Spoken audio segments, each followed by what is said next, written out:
काम केलेलं आहे।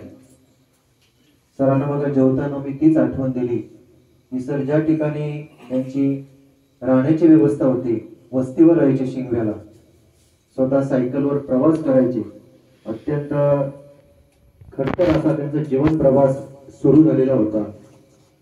परंतु कुठल्याही गोष्टीला न डगमगता मोठ्या धैर्याने या सर्व परिस्थितीला सामोरे गेले। शिंगव्यानं 2 वर्षानंतर ते मराठा विद्याप्रसारक मध्ये मराठा हायस्कूल या ठिकाणी रुजू झाले।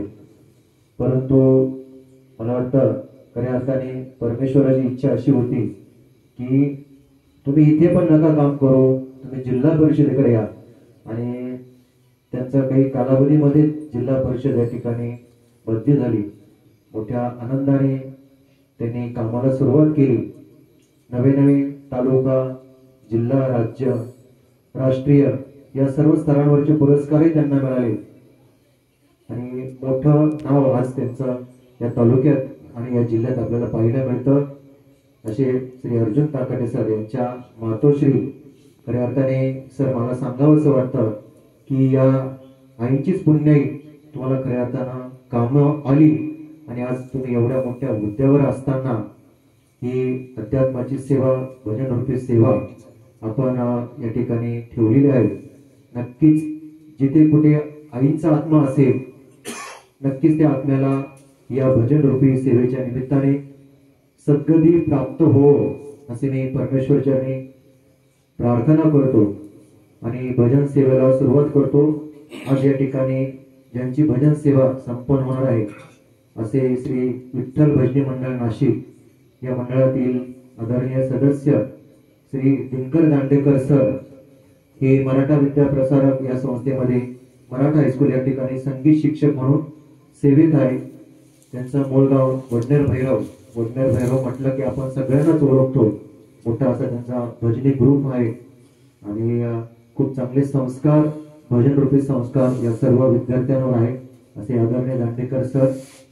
त्यानंतर त्यांच्या सोबत असलेले आदरणीय राजेंद्र काकळी सर हे सुद्धा मराठा विद्याप्रसारक या संस्थेमध्ये एक उत्कृष्ट क्लार्क म्हणून ते काम करत आहे।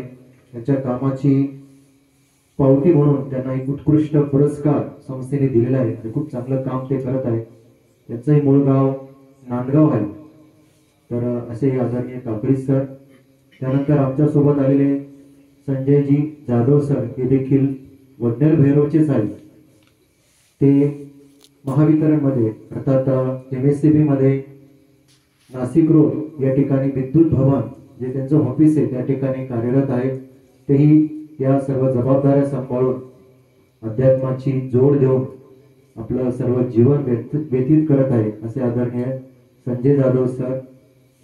आणि आम्हाला खरंच भाग्य आहे की या मातोश्रींचं कुठेतरी सेवा करण्याची आम्हाला संधी मिळते। ती सेवा करण्याची संधी आदरणीय ताकाटे सर यांनी दिली, त्यांचे मी मनस्वी आभार मानतो। आणि मला वाटतं वेळ भरपूर झालाय, आपण आता या भजनाला सुरुवात करूया। धन्यवाद।